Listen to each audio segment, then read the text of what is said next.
الحمد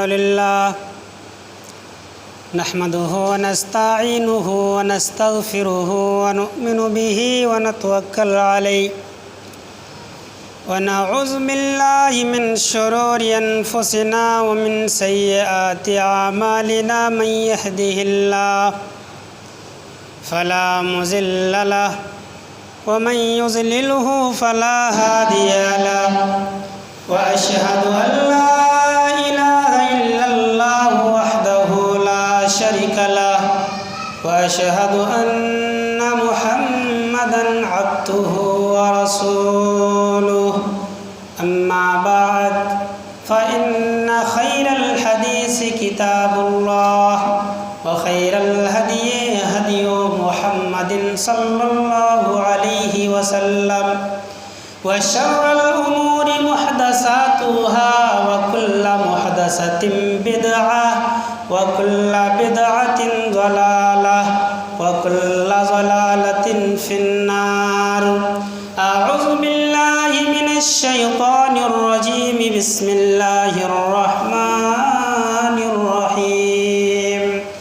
يا أيها الناس اعبدوا ربكم الذي خلقكم من نفس واحدة وخلق منها زوجها وبث منهما رجالا كثيرا ونساء واتقوا الله الذي تساءلون به والأرحام إن الله كان عليكم رقيبا. يا أيها الذين آمنوا اتقوا الله حق تقاته ولا تموتن إلا وأنتم مسلمون. يا أيها الذين آمنوا قولوا قولا سديدا يصلح لكم أعمالكم ويغفر لكم ذنوبكم ومن يطع الله ورسوله فقد فاز فوزا عظيما.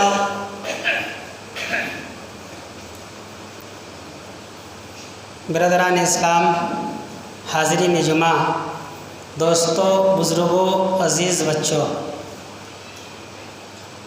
تمام قسم کی تعریفات اللہ رب العالمین کے لیے لائق و زیبا ہے، جس نے ہم بنی نوع انسان کو اشرف المخلوقات بنا کر اس دنیا کے اندر مبعوث فرمایا.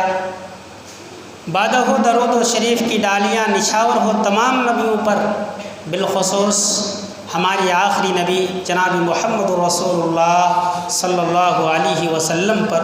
اللہم صلی وسلم بارک علیہ. سامعین اکرام، آج کی خطبہ جمعہ کا موضوع ہے عظمت قرآن. قرآن کریم اللہ رب العالمین کی طرف سے نازل کردہ آسمانی کتاب ہے، جو ہمارے پیارے نبی جناب محمد رسول اللہ صلی اللہ علیہ وسلم پر نازل ہوا. جب نبی صلی اللہ علیہ وسلم قرآن کی آیتوں کو لوگوں کو پڑھ کر سناتے تھے، لوگوں کے سامنے قرآن مقدس کی تلاوت کرتے تھے، تو لوگ خصوصاً کفار مکہ یہ کہتے تھے کہ یہ آسمانی کتاب نہیں ہے، محمد صلی اللہ علیہ وسلم نے اسے گڑھ لیا ہے، راتوں کو بناتا ہے اور دن کے وقت لوگوں کے سامنے بیان کرتا ہے. اللہ تبارک و تعالیٰ نے چیلنج کیا پورے کفار مکہ کو، اور قیامت تک کے لیے چیلنج ہے. اللہ تبارک و تعالیٰ نے فرمایا قُلْ لَئِنِ اجْتَمَعَتِ الْإِنسُ وَالْجِنُّ عَلَىٰ أَن يَأْتُوا بِمِثْلِ هَٰذَا الْقُرْآنِ وَلَا يَأْتُونَ بِمِثْلِهِ وَلَوْ كَانَ بَعْضُهُمْ لِبَعْضٍ ظَهِيرًا، کہ پوری انسانیت اور جنات مل کر کے بھی اگر اس جیسا قرآن جیسا کلام پیش کرنا چاہے تو پیش نہیں کر سکتا، اگرچہ وہ ایک دوسرے کا حامی و مددگار کیوں نہ بن جائے. قرآن مقدس نبی صلی اللہ علیہ وسلم کو نبوت ملنے کے بعد 23 سال کی قلیل مدت میں پوری دنیا کے اندر انقلاب برپا کر دیا. اور کیوں نہ ہو، اس لیے کہ قرآن مقدس جس نبی پر نازل ہوا، ہماری نبی جناب محمد رسول اللہ صلی اللہ علیہ وسلم، وہ تمام نبیوں کا سردار، جس مہینے میں نازل کیا گیا وہ سارے مہینوں میں افضل۔ اللہ تبارک و تعالیٰ قرآن مقدس کے اندر ارشاد فرماتا ہے شہر رمضان الذی انزل فیہ القرآن ھدی للناس وبینات من الھدی والفرقان۔ قرآن مقدس کو رمضان کے مہینے میں نازل کیا گیا جو لوگوں کے لیے ہدایت ہے، جس میں ہدایت حق اور باطل میں تمیز کرنے کی نشانیاں ہیں۔ میرے بھائیوں، قرآن کی عظمت، قرآن کی تاثیر اس قدر ہے کہ نبی صلی اللہ علیہ وسلم پر قرآن کو رمضان المبارک کے مہینے میں نازل کیا گیا، اور صرف رمضان المبارک کے مہینے ہی میں نہیں بلکہ رمضان المبارک میں جو سب سے بہتر رات ہے، جس رات میں عبادت کرنا 1000 راتوں میں عبادت کرنے سے بہتر ہے، یعنی لیلۃ القدر میں، اس رات میں اللہ تبارک و تعالیٰ نے قرآن کریم کو نازل فرمایا۔ اللہ خود کہتا ہے اِنَّا أَنزَلْنَاهُ فِي لَيْلَةِ الْقَدْرِ، قرآن کو ہم نے لیلۃ القدر میں یعنی شب قدر میں نازل کیا۔ وَمَا أَدْرَاكَ مَا لَيْلَةُ الْقَدْرِ، اور تمہیں کیا معلوم، تمہیں کیا خبر کہ لیلۃ القدر کیا ہے؟ اللہ تبارک و تعالیٰ خود جواب دیتے ہوئے فرمایا لیلۃ القدر خیر من الف شہر، لیلۃ القدر 1000 راتوں سے بہتر ایک رات ہے۔ انسان اگر لیلۃ القدر میں، شب قدر میں جو رمضان المبارک کے تاخراتوں میں آتا ہے، اس رات میں اگر عبادت کرتا ہے تو ایک انسان اگر 1000 رات جو تقریباً 83 یا 84 برس کا ہوتا ہے اس میں عبادت کرے، اتنی سال عبادت کرے، تو لیلۃ القدر میں عبادت کرنا زیادہ بہتر ہے۔ قرآن کی عظمت دیکھنا چاہتے ہیں میرے بھائیوں، قرآن میں وہ تاثیر ہے کہ اگر کوئی شخص قرآن کو سنتا ہے، کسی کی کان تک قرآن کی آواز پہنچتی ہے تو اس سے متاثر ہوئے بنا وہ نہیں رہ سکتا ہے۔ اللہ کے نبی جناب محمد رسول اللہ صلی اللہ علیہ وسلم کعبہ شریف میں قرآن کی تلاوت کر رہے ہیں۔ حضرت عمر رضی اللہ تعالیٰ عنہ ابھی اسلام نہیں لایا، کفار کی حالت میں ہے، حضرت نبی صلی اللہ علیہ وسلم قرآن کی تلاوت کر رہے ہیں، حضرت عمر رضی اللہ تعالیٰ عنہ راستے سے گزر رہے ہیں، قرآن کی آواز حضرت عمر رضی اللہ تعالیٰ عنہ کے کانوں سے ٹکراتی ہے، حضرت عمر رک جاتے ہیں اور دل ہی دل میں یہ سوچتے ہیں کہ یہ کسی شاعر کی شاعری ہوگی، کسی جادوگر کی جادوگری ہوگی۔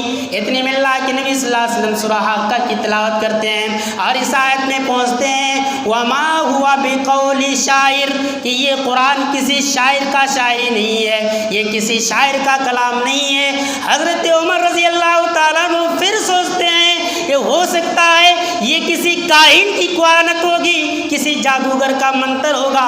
اللہ کے نبی صلی اللہ علیہ وسلم اگلی آیت پڑھ دیتے ہیں وَمَا هُوَ بِقَوْلِ كَاهِنٍ قَلِيلًا مَا تَذَكَّرُونَ، یہ کسی کاہن کی کوانت نہیں ہے لیکن تم بہت ہی کم نصیحت حاصل کرتے ہو۔ میرے بھائیوں، قرآن کی بہت تاثیر ہے۔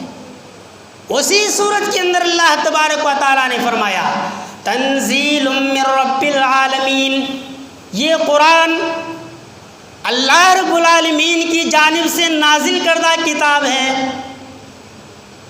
اگر قرآن کی آواز کو کوئی سنتا ہے وہ کتنا ہی پتھر دل ہو، لیکن یہ اتہاس گواہ ہے کہ اس کا دل بھی موم ہوا ہے۔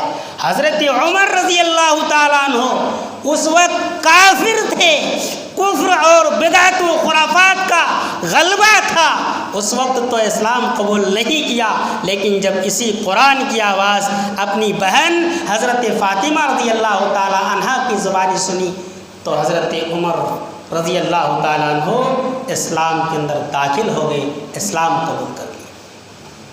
پتہ ہی چلا کہ قرآن کا سننا ہی حضرت عمر رضی اللہ تعالیٰ عنہ کے اسلام قبول کرنے کا سبب بنا۔ اور قرآن مقدس میں وہ تاثیر ہے جو دنیا کے کسی کتاب کے اندر موجود نہیں ہے۔ قرآن کی یہ عظمت ہے کہ ایک 6 سال کا بچہ، 9 سال کا بچہ، 10 سالہ بچہ پورے قرآن کو الحمدللہ کی الف سے لے کر من الجنت والناس کی سین تک مکمل امانت داری کے ساتھ یاد کر کے حافظ جی کو سنا دیتا ہے۔ رمضان المبارک میں تراویح میں کھڑے ہو کر پورے قرآن کو پڑھ دیتا ہے۔ دنیا میں کوئی ایسی کتاب نہیں ہے جس کو اتنی امانت داری کے ساتھ نقطے زبر زیر پیش کو ملحوظ خاطر رکھتے ہوئے انسان یاد کر لے، کسی کتاب میں ایسی تاثیر نہیں ہے۔ لیکن جو لوگ دل میں یہ خوف رکھتے ہیں کہ نہ جانے قرآن مقدس کو کوئی نقصان پہنچا دے گا، قرآن کریم کو کوئی عدل بدل کر کے پیش کر دے گا، قرآن کریم کے اندر کوئی تحریف لا دے گا، میرے بھائیوں یاد رکھیے قرآن مجید سے پہلے بہت ساری آسمانی کتابیں نازل ہوئی ہیں۔ تورات حضرت موسیٰ علیہ السلام پر نازل ہوا، انجیل حضرت عیسیٰ علیہ السلام کو ملی، زبور حضرت داؤد علیہ السلام پر اتارا گیا، صحف ابراہیم آیا، صحف موسیٰ آیا، لیکن کسی کتاب امانت داری کے ساتھ صحیح سلامت کے ساتھ اس دنیا کے اندر موجود نہیں ہے۔ اس کے اندر تبدیلیاں کی گئی، چینجنگ کیے گئے، اس کے الفاظ یہاں تک کہ معنی کو بھی الٹ پلٹ کر کے بیان کیا گیا۔ لیکن قرآن مقدس ایسی کتاب ہے جس کی حفاظت کی ذمہ داری خود اللہ رب العالمین لے کر ببانگی دوہل یہ اعلان کرتا ہے، اِنَّا نَحْنُ نَزَّلْنَا الذِّكْرَ وَإِنَّا لَهُ لَحَافِظُونَ۔ اے دنیا والو سنو، اس قرآن کو ہم ہی نے آکاش سے دھرتی پر اترت کیا ہے اور ہم ہی اس کی رکشا کرنے والے ہیں، ہم ہی اس کی حفاظت کرنے والے ہیں۔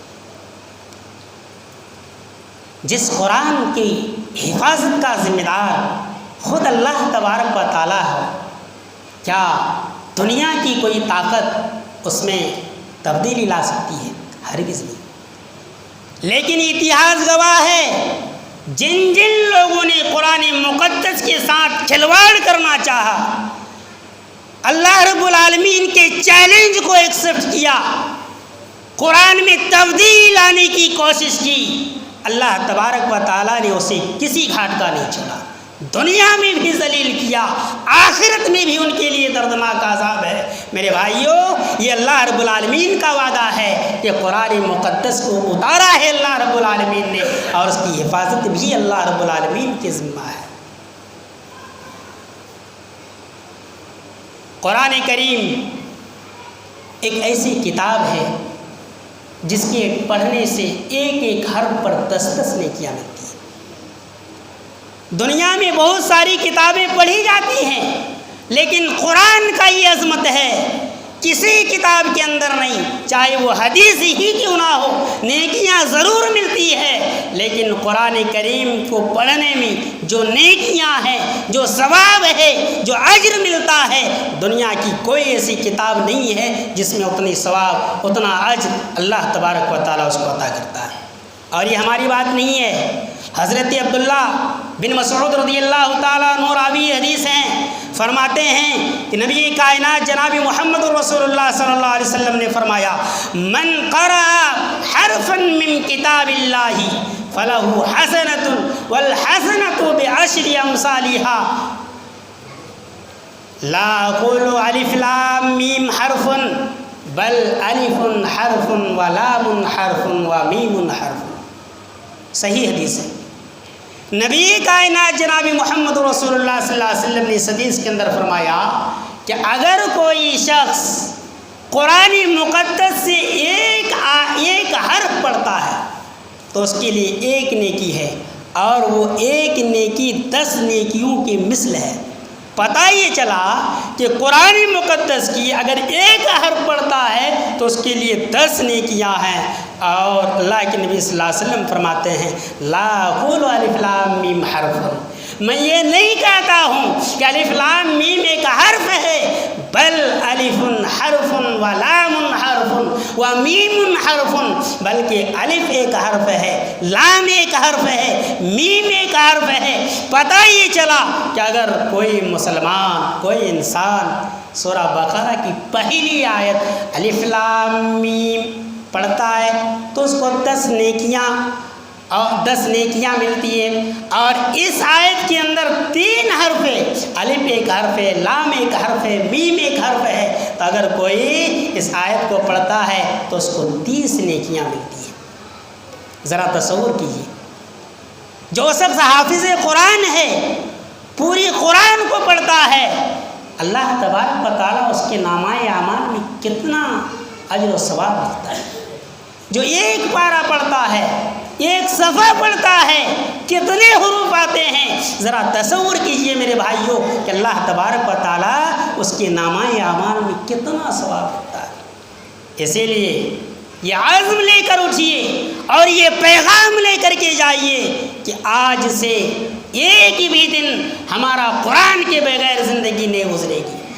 سورج اس وقت تک غروب نہیں ہوگا جب تک کہ ہم قرآن مقدس کی کچھ حصے کو پڑھنا لیں، ایک آیت ہی صحیح، ایک پارہ ہی صحیح، ایک صفحہ ہی صحیح، زندگی کا معمول بنانے کی کوشش کریں کہ ہم دن گزاریں گے اور دن کی آخری وقت تک، شام ہوتے تک اللہ رب العالمین سے اجر کی نیت سے قرآن مقدس کا کچھ حصہ جتنا ممکن ہوگا ہم ضرور پڑھیں گے، اور اللہ تبارک و تعالیٰ کی ہاں اپنے نامۂ اعمال میں اجر و ثواب لکھوائیں گے۔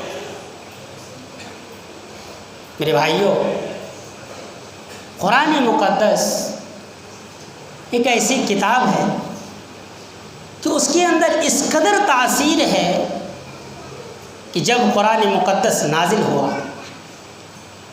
کفار و مشرکین کا یہ عقیدہ تھا، ان کو یہ ڈر تھا کہ جو بھی قرآن مقدس کی آواز کو سنے گا، قرآن کے احکام کو سنے گا، قرآن پڑھے گا، سمجھے گا، وہ صحیح راستے پر آ کر رہے گا، اسے ہدایت مل کر رہے گی۔ اسی لیے ان لوگوں نے میٹنگ کر کے لوگوں کے اندر اس بات کو عام کر دیا کہ کوئی بھی شخص قرآن سننے کے لیے نہیں جائے گا۔ جب مسلمان مسجدوں میں نماز پڑھیں گے، نبی صلی اللہ علیہ وسلم قرآن کی تلاوت کر کے صحابہ اکرام کو سنائیں گے، بینڈ لگا دیا تھا، کوئی بھی شخص نبی صلی اللہ علیہ وسلم سے یا کسی مسلمان سے قرآن سننے کے لیے نہیں جائے گا۔ لیکن جو سردار یہ پابندیاں عائد کرتے تھے، جو سماج کے ذمہ دار لوگ ہوتے تھے، وہ لوگوں کو یہ بات بتلانے کے بعد رات کی تاریکی میں جب فجر کی اذان ہوتی تھی تو وہ خود قرآن سننے کے لیے چھپکے سے اپنے منہ پر کپڑا ڈال کر کے مسجد کے کنارے کھڑے ہوتے تھے، اور ان لوگوں سے آپس میں ملاقات ہو جاتی تھی، ایک دوسرے کا نام لے کر کہتے تھے تم یہاں، کہاں، ہم بھی قرآن سنے بغیر ہمارے دل کو سکون نہیں ملتا ہے۔ قرآن اللہ رب العالمین کی طرف سے نازل کردہ کتاب ہے۔ یہ حال تھا، یہ عظمت ہے قرآن کریم کا۔ میرے دوستوں، بزرگوں، آج ہم اپنے ماحول کا، اپنے سماج کا جائزہ لیں۔ قرآن مقدس ایسی کتاب ہے جس کے پڑھنے اور پڑھانے والوں کو اللہ کے نبی جناب محمد رسول اللہ صلی اللہ علیہ وسلم نے سب سے بہتر لوگ قرار دیا۔ دنیا کے اندر آدمی اونچے سے اونچا شکشا پراپت کر لے، IAS اور DM کی کرسی سنبھال کر پوری ڈسٹرکٹ اور پورے دیش میں حکمرانی کرے، لیکن ایک حافظ قرآن، ایک قرآن کو پڑھنے والا، قرآن کو سیکھنے والا اور سکھانے والا ایک چٹائی میں بیٹھ کر زندگی گزارے، اللہ رب العالمین کی نظر میں اس DM اور CM اور PM پرائم منسٹر سے کہیں لاکھ گنا زیادہ بہتر ہے اس چٹائی میں بیٹھ کر قرآن سیکھنے اور سکھانے والوں کا مرتبہ۔ انسان جب اللہ رب العالمین کے پاس جائے گا تو اللہ تبارک و تعالیٰ کی وہاں اس چٹائی میں زندگی گزارنے والے کی زیادہ اہمیت ہے۔ کہیں اس کے جو کرسی میں بیٹھ کر صوفے میں بیٹھ کر پوری دنیا میں حکمرانی کرتا ہے۔ میرے بھائیوں، قرآن کریم کی عظمت، اللہ اکبر۔ اللہ کے نبی جناب محمد رسول اللہ صلی اللہ علیہ وسلم نے فرمایا خیرکم من تعلم القرآن وعلمہ، صحیح بخاری کی حدیث۔ تم میں سب سے بہتر وہ شخص ہے جو قرآن سیکھے اور دوسروں کو سکھائے۔ آج ہمارا نظریہ کیا ہے؟ جو قرآن سیکھتے ہیں، سکھاتے ہیں، مدرسہ میں پڑھتے ہیں، پڑھاتے ہیں، ان کے تعلق سے ہمارا اور آپ کا نظریہ کیا ہے؟ ذرا اپنے غریبان میں ہاتھ رکھ کر دل کی گہرائی سے سوچیے اور فیصلہ خود کیجئے کہ اگر کسی کو اللہ تبارک و تعالیٰ نے خوبصورت بیٹی سے نوازا ہے، بیٹی جیسی دولت سے نوازا ہے، اور ایک حافظ قرآن کو پڑھنے والا، قرآن کو سیکھنے والا، قرآن کو سکھانے والا آپ کے پاس پیغام لے کر پہنچ جائے شادی کے تعلق سے، ہمارا اور آپ کا کیا نظریہ ہوتا ہے؟ آپ خود فیصلہ کیجیے۔ حالانکہ ہم اپنی بیٹی کے رشتے کو اس آدمی سے ٹھکرا دیے جو اللہ کی نظر میں سب سے زیادہ محبوب ہے۔ دنیا میں اربوں خربوں لوگ ہیں، لیکن سب سے زیادہ پسندیدہ اور سب سے زیادہ محبوب اللہ کے نزدیک وہی شخص ہے جو قرآن کو سیکھتا ہے اور دوسروں کو سکھاتا ہے۔ یہ قرآن کی عظمت ہے کہ قیامت کے دن اللہ تبارک و تعالیٰ کی ہاں سارے لوگ جمع ہوں، سبھی لوگوں کو اپنا حساب و کتاب دینا ہے۔ دنیا کے اندر کتنا بڑا جج ہے یہ معنی نہیں رکھتا ہے۔ قبر کی گہرائی میں، اندھیری میں جب اس کو دفن کیا جائے گا، نہ کوئی باڈی گارڈ ہوگا، نہ اس کی طرف سے کوئی وکالت کرنے والا ہوگا، بلکہ اس کو خود اپنی اعمال کا جواب دینا ہوگا۔ میدان محشر میں جب اباہی اور تباہی کا ماحول ہوگا، ایسی سچویشن میں اللہ تبارک و تعالیٰ قرآن میں وہ عظیم اور تاثیر رکھا ہے، قرآن کی وہ فضیلت عطا کیا ہے کہ اللہ تبارک و تعالیٰ حافظ قرآن سے، قرآن کے پڑھنے اور پڑھانے والوں سے کہے گا کہ تم قرآن کو پڑھتے جاؤ اور جنت کی سیڑھیوں میں چڑھتے جاؤ، تمہارا مقام وہاں ہوگا جہاں قرآن ختم ہوگا۔ ایسا آفر یا ایسا موقع، ایسا آسان ماحول اور ایسا آسان حساب و کتاب کیا دنیا کی کسی دوسری آدمی کے ساتھ ممکن ہے؟ ہرگز نہیں۔ یہ صرف اور صرف حافظ قرآن کی فضیلت ہے۔ اور قرآن کا مرتبہ دیکھیے، یہ تو مقام و مرتبہ اس شخص کا ہے جو قرآن کو سیکھتا ہے، دوسروں کو سکھاتا ہے، جس کی اولاد جو اپنے بچے کو قرآن کی تعلیم دیتا ہے، قرآن کی تعلیم سے آراستہ کرتا ہے، حافظ قرآن بناتا ہے، اللہ تبارک و تعالیٰ قیامت کے دن اس کے سر پر ایک تاج دے گا جو سورج اور چاند کی طرح چمکے گا، جو پورے میدان محشر میں یہ عیاں ہو جائے گا کہ اس کی اولاد میں سے کوئی حافظ قرآن ہے۔ انہوں نے دنیا کے اندر اپنی اولاد میں سے کسی کو قرآن مقدس کی تعلیم سے آراستہ کیا ہے، جس کی بدولت اللہ تبارک و تعالیٰ نے میدانی محشر میں اتنا بڑا مقام عطا کیا۔ میرے بھائیوں، قرآن مقدس کی مقام و مرتبہ کو خطبہ جمعہ کے اندر بیان کرنا سمبھو نہیں۔ سنتے ہم ضرور ہیں، قرآن مجید کو سنتے اور سناتے ضرور ہیں، لیکن افسوس اس پر عمل نہیں ہو پاتا ہے۔ یہ حقیقت ہے کہ دنیا کے اندر سب سے زیادہ پڑھی جانے والی کتاب قرآن مقدس ہے۔ پوری دنیا کے اندر جتنی کتابیں ہیں، سب سے زیادہ پڑھی جانے والی کتاب اللہ تبارک و تعالیٰ کی نازل کردہ واحد کتاب قرآن مقدس ہے۔ لیکن اس سے بھی انکار نہیں کیا جا سکتا کہ سب سے زیادہ بغیر سمجھ کر پڑھی جانے والی کتاب بھی قرآن کی۔ ضرورت ہے کہ قرآن کو جہاں پڑھیں، قرآن کی تلاوت کریں، قرآن کو سمجھ کر پڑھیں، اس کے معنی اور مطلب پر غور کریں۔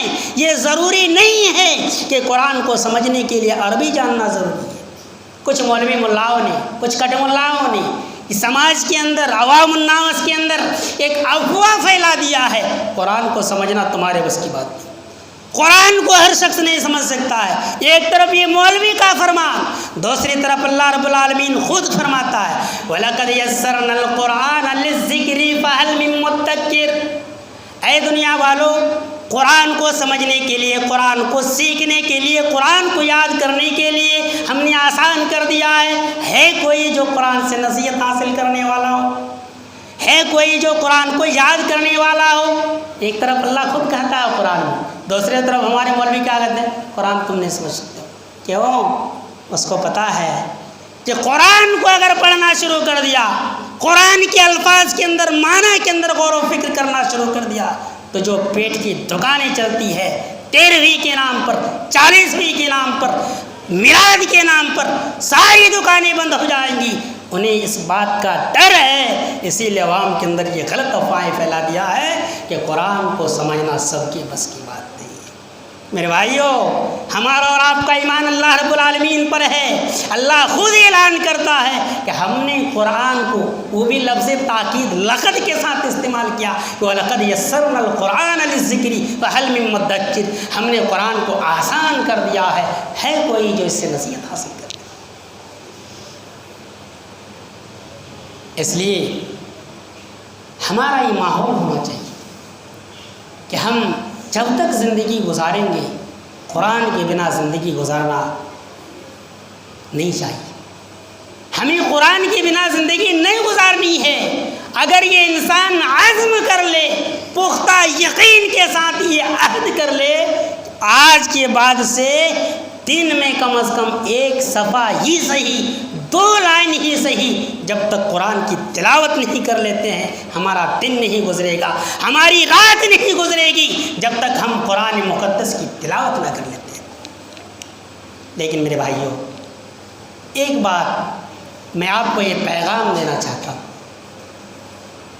کچھ لوگ کہتے ہیں کہ قرآن ہم اٹک اٹک کر پڑھتے ہیں، حافظی لوگوں کی طرح، مولوی صاحب لوگوں کی طرح قرآن نہیں پڑھ پاتے، گناہ ہوگا۔ نعوذ باللہ، اللہ اتنا ظالم نہیں ہے، اللہ اتنا بے رحم نہیں ہے، اللہ غفور الرحیم ہے۔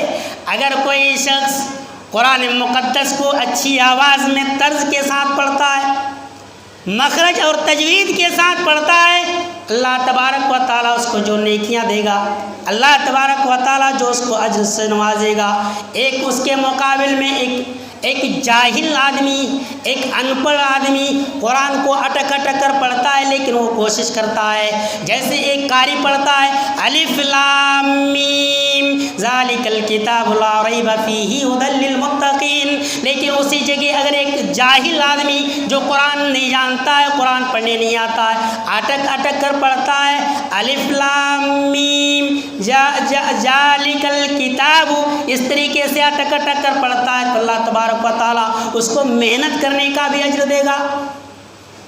پتہ چلا کہ جو قرآن کو محنت سے پڑھتا ہے، آتا نہیں ہے لیکن محنت کرتا ہے، کیوں؟ قرآن سے محبت ہے، قرآن پڑھنا ہے، تو اللہ تبارک و تعالیٰ اس شخص کے مقابلے میں، حافظ اور قاری کے مقابلے میں اس شخص کو اجر و ثواب زیادہ دے گا۔ اس لیے گھبرانے کی ضرورت نہیں ہے، صرف اپنی زندگی کی جو شیڈول ہے، زندگی گزارنے کے جو ٹائمس ٹیبل ہم نے تیار کیا ہے، اس شیڈول کے اندر، اس ٹائم ٹیبل کے اندر ایک چیز اگر ایڈ کر لیں، قرآن کی تلاوت، قرآن پر غور و فکر، تو یقیناً ہماری زندگی سرخروئی کے ساتھ، آسانی کے ساتھ، خوشحالی کے ساتھ گزر سکتی ہے۔ آخر میں اللہ رب العالمین سے دعا کرتا ہوں کہ اللہ تبارک و تعالیٰ ہمیں قرآن کو سمجھنے اور اس کی تلاوت کرنے کی توفیق دے، ہمیں قرآن پڑھنے، قرآن کے سیکھنے سکھانے والوں سے محبت کرنے کی توفیق دے۔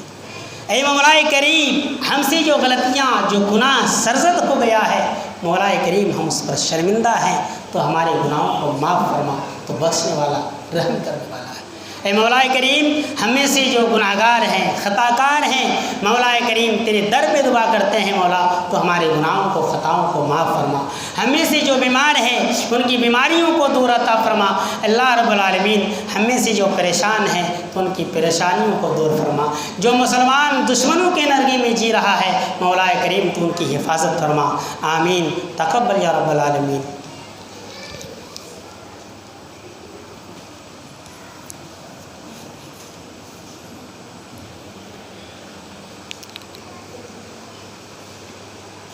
الحمد للہ نحمده ونستعینه ونستغفره ونؤمن به ونتوکل علیہ ونعوذ باللہ من شرور انفسنا ومن سیئات اعمالنا، من يهده اللہ فلا مضل له ومن يضلله فلا هادی له، واشهد ان لا الہ الا اللہ وحدہ لا شریک له، واشهد ان محمدا عبدہ ورسولہ، اما بعد۔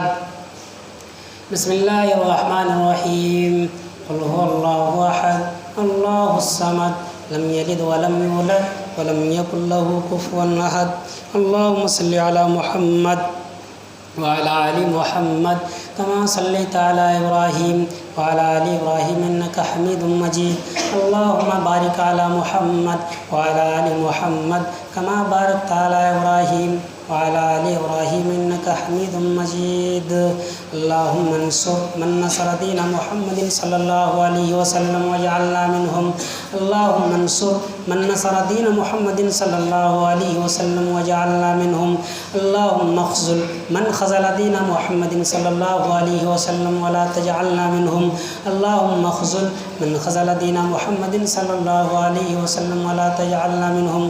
عباد الله رحمكم الله، إن الله يأمركم بالعدل والإحسان وإيتاء ذي القربى وينهى عن الفحشاء والمنكر والبغي يعظكم لعلكم تذكرون۔